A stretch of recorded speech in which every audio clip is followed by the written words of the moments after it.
ॐ भूर्भुवः स्वः तत्सवितुर्वरेण्यं भर्गो देवस्य धीमहि धियो यो नः प्रचोदयात्। ॐ ब्रह्मानन्दं परमसुखदं केवलं ज्ञानमूर्तिं द्वन्द्वातीतं गगनसदृशं तत्त्वमस्यादिलक्ष्यम् एकं नित्यं विमलमचलं सर्वधी साक्षिभूतं भावातीतं त्रिगुणरहितं सद्गुरुं तं नमामि। ॐ सद्गुरुचरण कमलेभ्यो नमः।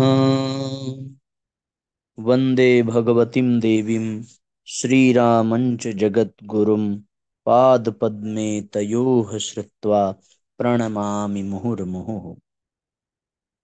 परम पूज्य गुरुदेव परम वंदनीय माता जी के दिव्य संरक्षण में विराजमान ऑनलाइन दैनिक स्वाध्याय के आज के सत्र में आप सभी आत्मीय बंधुओं का बहुत बहुत स्वागत, बहुत बहुत अभिनंदन है साथियों। आइए हम लोग आज के अध्याय का शुभारंभ करते हैं। आप सब लोग अधिक से अधिक शेयर जरूर कर दें, जिससे कि सर्वाधिक लोगों तक पूज्य गुरुदेव के और अखंड ज्योति के ये दिव्य विचार पहुंच सकें। आज का अध्याय है दृढ़ भक्ति से हुई ध्रुव को भगवत प्राप्ति। श्रीमद् भागवत में बालक ध्रुव की अटल व दृढ़ भगवत भक्ति की बड़ी अद्भुत व आनंदमयी कथा वर्णित है। कथा के अनुसार महाराज उत्तानपाद की दो भार्याएं थीं, सुनीति और सुरुचि। सुनीति बड़ी रानी थी और सुरुचि छोटी। राजा उत्तानपाद के सुनीति से ध्रुव तथा सुरुचि से उत्तम नामक पुत्र हुए। यद्यपि ध्रुव की मां सुनीति बड़ी रानी थी, परंतु राजा उत्तानपाद सुरुचि के प्रति विशेष आकर्षित होने के कारण बड़ी रानी की प्रायः उपेक्षा और सुरुचि की उचित अनुचित बातों का समर्थन किया करते थे। दरअसल सुरुचि के रूप लावण्य ने उत्तानपाद को इस कदर वशीभूत कर रखा था कि वे सुरुचि के अनुचित व्यवहार का भी विरोध नहीं कर पाते थे। एक दिन 5 वर्ष का बालक ध्रुव राजसभा में राज सिंहासन पर विराजमान अपने पिता की गोद में जा बैठा। उस समय सुरुचि का पुत्र उत्तम भी महाराज की गोद में बैठा था। अपनी सौत के पुत्र ध्रुव को राजा की गोद में बैठते हुए देखकर सुरुचि ईर्ष्या से जल उठी और उसने तुरंत ध्रुव को पिता उत्तानपाद की गोद से खींचकर नीचे उतार दिया। इसके बाद अपने पुत्र उत्तम को राजा की गोद में बैठाते हुए तथा ध्रुव को फटकारती हुई वह बोली, रे बालक, तू राजा की गोद में बैठने का अधिकारी नहीं, तुझे सिंहासन पर भी बैठने का अधिकार नहीं। राजा की गोद में और सिंहासन पर वही बैठ सकता है जो मेरी कोख से पैदा हुआ है। यदि तुम राजा की गोद में और सिंहासन पर बैठना चाहते हो तो तुम्हें भगवान को प्रसन्न कर मेरी कोख से जन्म लेना हो। यद्यपि बालक ध्रुव को सौतेली मां सुरुचि की कुटिलता समझ में नहीं आई, पर उसे ये अवश्य ही समझ में आ गया कि उसका अपमान हुआ है। ध्रुव को अपनी सौतेली माता के इस व्यवहार से बहुत दुख हुआ, पर वो कर ही क्या सकता था। वह रोता बिलखता अपनी माता सुनीति के पास पहुंचा और उसने अपने मां से लिपट कर रोते हुए मां को सारी बातें बताईं। सारी बातें जानने के पश्चात सुनीति बोली, पुत्र ध्रुव, तुम्हारे पिता तुम्हारी छोटी माता के वशीभूत होने के कारण तुम्हारे साथ हुए दुर्व्यवहार का विरोध तक नहीं कर सके। पर तुम निराश मत हो पुत्र। कहते हैं कि जिसका कोई सहारा नहीं उसका सहारा भगवान होते हैं। वे अनाथों के नाथ और बेसहारों का सहारा है। वे आगे बोली, संपूर्ण लौकिक और अलौकिक सुखों के दाता भगवान ही हैं। भगवान के सिवा तुम्हारे दुख को दूर करने वाला और कोई नहीं है। जिसके रक्षक स्वयं भगवान होते हैं, उसका कोई बाल भी बांका नहीं कर सकता। उन्होंने उसे समझाया, जिसका सहारा स्वयं भगवान हो जाते हैं, उसे और किसी के सहारे की आवश्यकता नहीं होती। पुत्र, तुम्हारे पिता की गोद से तुम्हें तुम्हारी सौतेली माँ उतार सकती है, पर जो परम पिता की गोद में जा बैठता है, उसे उनकी गोद से कोई नहीं उतार सकता। पर माँ, वे परम पिता हैं कहाँ, जिनकी गोद में मैं बैठ सकूंगा? निर्मल हृदय ध्रुव ने अपनी माँ से पूछा। माँ पुत्र को समझाते हुए बोली, पुत्र, जैसे ये राजमहल तुम्हारे पिता ने बनाया है और तुम्हारे पिता इस राज्य के राजा हैं, वैसे ही इस सारी सृष्टि के राजा भगवान हैं, क्योंकि इस सृष्टि के सृजनहार एकमात्र भगवान ही हैं। पर भगवान रहते कहाँ हैं माँ? वे मुझे मिलेंगे कहाँ और कैसे? ध्रुव ने पूछा। तो माँ बोली, पुत्र, वे सर्वव्यापी हैं, सर्वज्ञ हैं, इसलिए उन्हें तुम जहां भी पुकारोगे, वहीं वे तुम्हारी बातें सुनेंगे और तुम्हारी अभिलाषा पूर्ण करेंगे। इसलिए पुत्र, तुम भगवान की आराधना करो, भगवान की भक्ति करो, वे तुम्हारी प्रार्थना अवश्य सुनेंगे। निर्मल हृदय ध्रुव के मन में माँ की बातें घर कर गईं। ध्रुव बोला, माँ, मुझे आज्ञा दो, मैं वन में जाकर भगवान की आराधना करना चाहता हूँ। माँ बोली, पुत्र, तुम अभी बालक हो, इसलिए तुम कुछ बड़े हो जाओ, उसके बाद वन में जाकर प्रभु की आराधना करना। अभी तुम घर में रहकर ही भगवान की आराधना करो। पर बालक बार बार राजमहल के शोर शराबे से दूर एकांत वन में जाकर शांत चित्त होकर भगवान की आराधना करने की जिद करने लगा। पूर्व जन्म के दिव्य संस्कारों के कारण ही 5 वर्ष के बालक ध्रुव में भगवद आराधना के प्रति ऐसी दृढ़ भावना पैदा हुई थी, वरना 5 वर्ष के बालक तो खाने और खेलने मात्र की ही जिद किया करते हैं। अंततः ध्रुव की जिद और भगवान पर पूर्ण भरोसा होने के कारण सुनीत ने अपने पुत्र को वन में जाने की आज्ञा दे दी।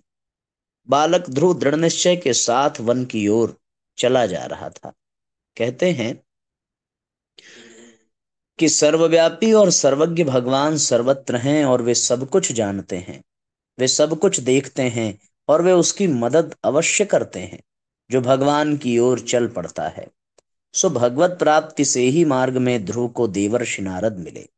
दोनों में वार्ता हुई। ध्रुव के दृढ़ निश्चय को देखकर देवर्षि नारद विस्मित हुए और प्रसन्न भी, और बोले, पर पुत्र, तुम्हारी आयु अभी छोटी है, यह उम्र तो खेलने और खाने की है। इस अवस्था में तुम वन में भला तपस्या कैसे कर सकोगे? फिर बड़े बड़े योगी मुनि तो दीर्घ काल तक तपस्या करते रहने के पश्चात भी भगवान का दर्शन अनेकों जन्मों के पश्चात कर पाते हैं। ये बातें सुनकर भी ध्रुव अपने निर्णय पर अडिग रहा और बोला, मुने, आप बड़े दयालु हैं, अस्तु आप मुझे कोई ऐसा उपाय ही बताइए जिससे मैं शीघ्र ही भगवान को पा सकूं। ध्रुव के हृदय में भय या शंका का लेश मात्र भी नहीं था। उसकी निष्ठा देखकर देवर्षि भी द्रवित हो गए और उसे आशीर्वाद दिया, पुत्र ध्रुव, तुम्हारा अवश्य कल्याण होगा। तुम निर्मल, निश्चल और निश्चल हो, तुम्हें भगवान अवश्य प्राप्त होंगे। तुम यमुना जी के तट स्थित मधुवन चले जाओ और वहां रहकर अपने हृदय में श्रीहरि भगवान विष्णु का ध्यान करते हुए ओम नमो भगवते वासुदेवाय इस द्वादशाक्षर मंत्र का जाप करना। देवर्षि नारद के कहे अनुसार ध्रुव यमुना जी के किनारे मधुवन में जा पहुंचे और भगवान की भक्ति करने लगे। वे नित्य प्रातः मध्याह्न व सायंकाल में यमुना में स्नान कर स्थिर सुखपूर्वक आसन पर बैठकर प्राणायाम करते, फिर चित्त को स्थिर व एकाग्र करके अपने हृदय में भगवान विष्णु के दिव्य स्वरूप का ध्यान करते हुए महामंत्र का जाप करते।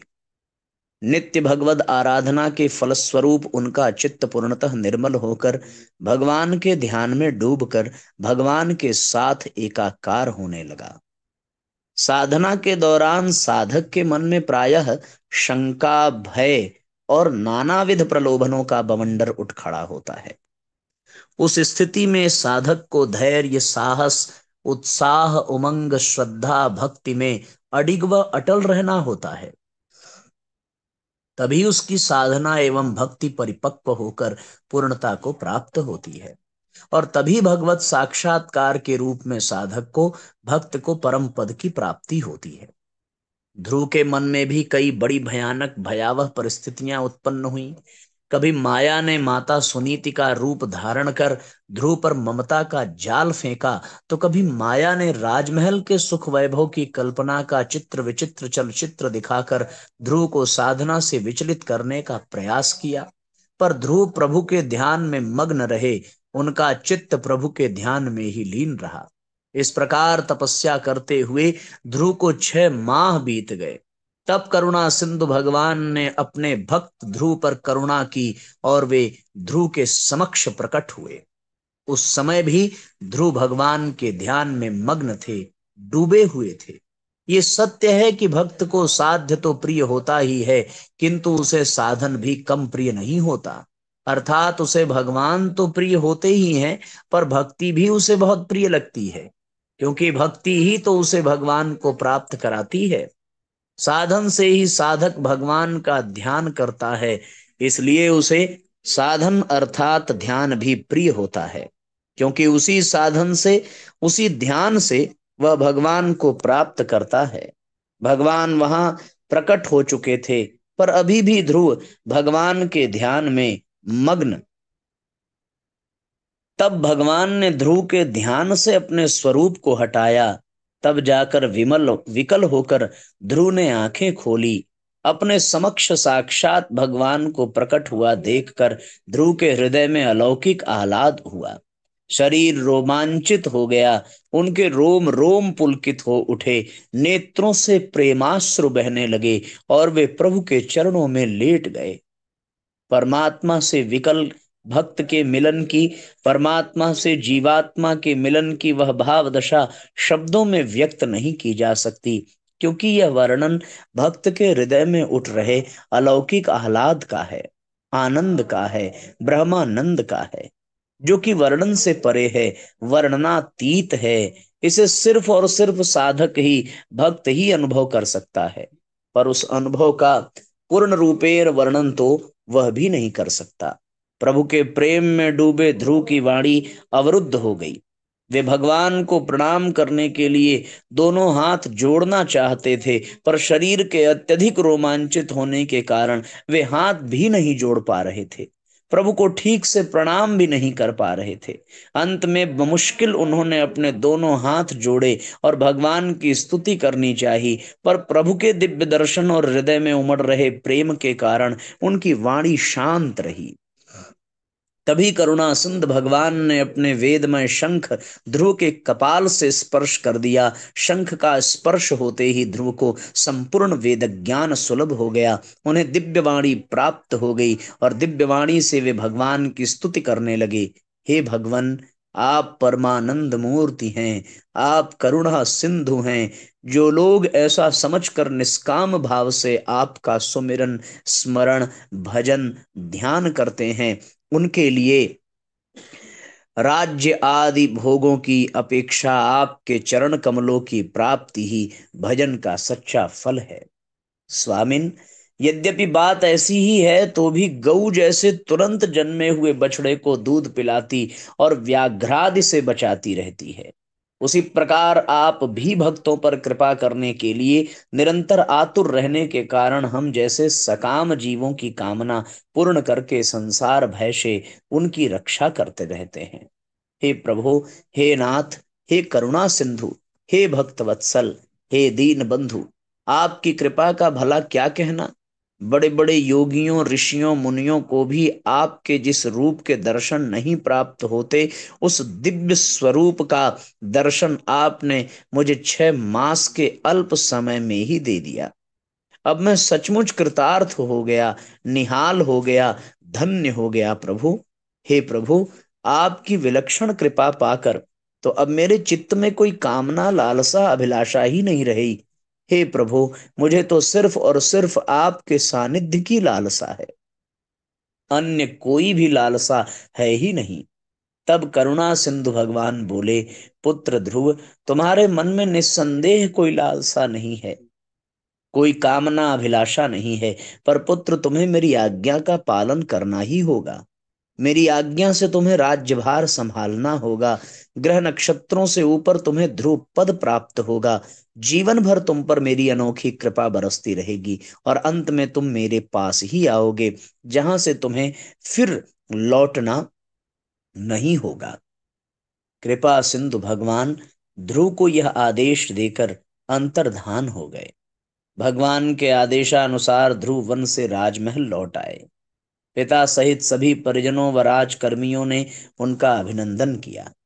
सौतेली माँ सुरुचि ने भी उन्हें आशीर्वाद दिया और माता सुनीति ने तो आरती उतारते हुए प्रेमाश्रुओं से अपने पुत्र का अभिषेक कर उन्हें अपने हृदय से लगा लिया। ध्रुव का अर्थ ही होता है अटल, स्थिर, निश्चल, दृढ़, या जिसको अपनी जगह से हटाया न जा सके।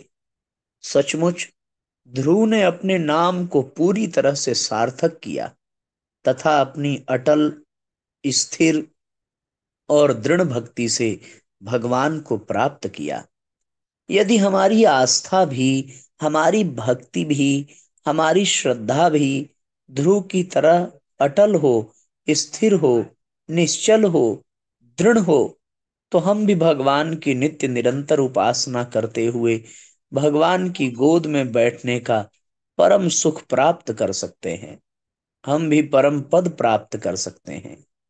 ये हम पर निर्भर करता है कि हम संसार की गोद में बैठकर क्षणिक सांसारिक सुख, इंद्रिय सुख, भौतिक सुख पाते हुए निरंतर दुख पाते रहना चाहते हैं और जन्म मरण के चक्र में पड़े रहना चाहते हैं, या फिर भगवत उपासना, भगवत भक्ति करते हुए भगवत प्राप्ति कर परम सुख, शाश्वत सुख प्राप्त करना चाहते हैं और भौतिक आध्यात्मिक दोनों ही प्रकार के सुखों को पाकर अपने जीवन को सफल बनाना चाहते हैं।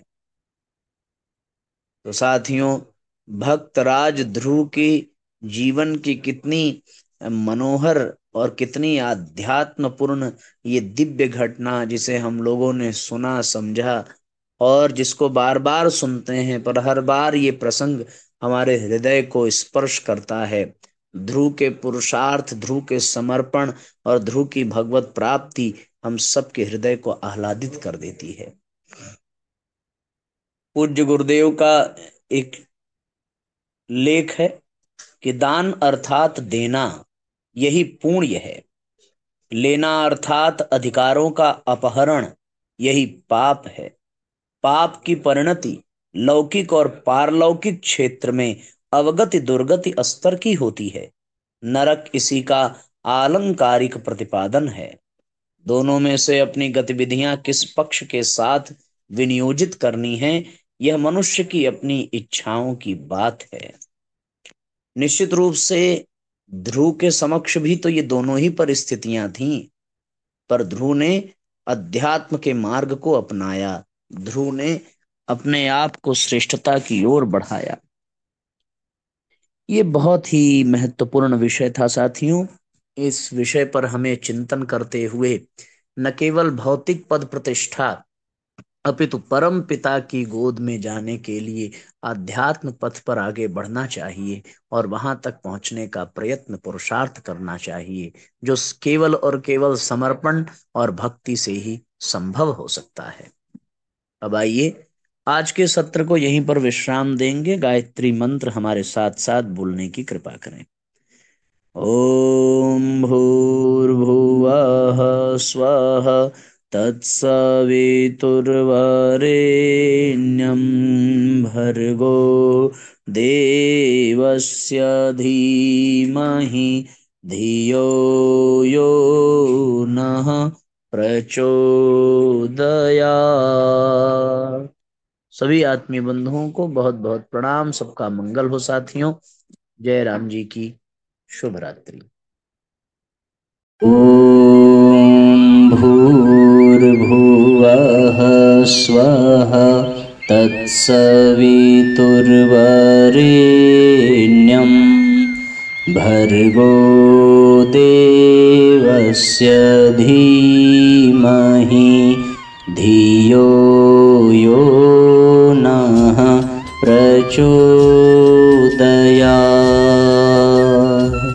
हम ईश्वर को सर्वव्यापी न्यायकारी मानकर उसके अनुशासन को अपने जीवन में उतारेंगे।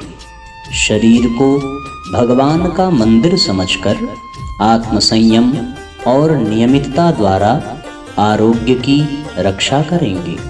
मन को कुविचारों और दुर्भावनाओं से बचाए रखने के लिए स्वाध्याय एवं सत्संग की व्यवस्था रखे रहेंगे।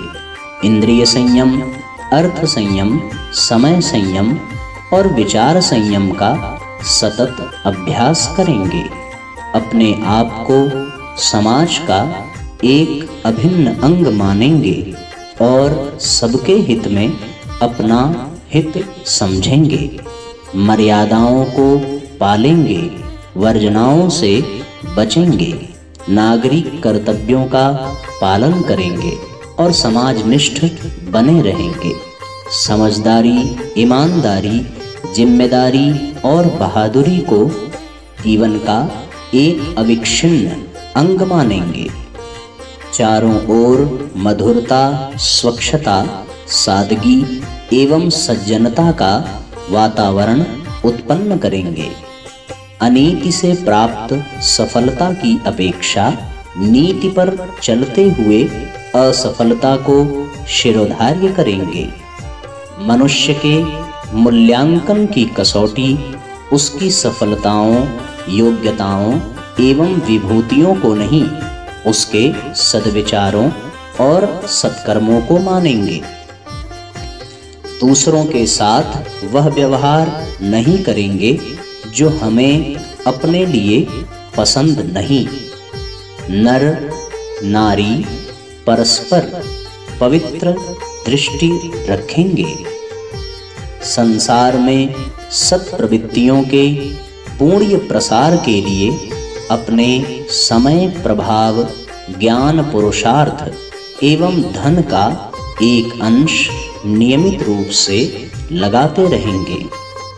परंपराओं की तुलना में विवेक को महत्व देंगे। सज्जनों को संगठित करने, अनीति से लोहा लेने और नवसृजन की गतिविधियों में पूरी रुचि लेंगे। राष्ट्रीय एकता एवं समता के प्रति निष्ठावान रहेंगे।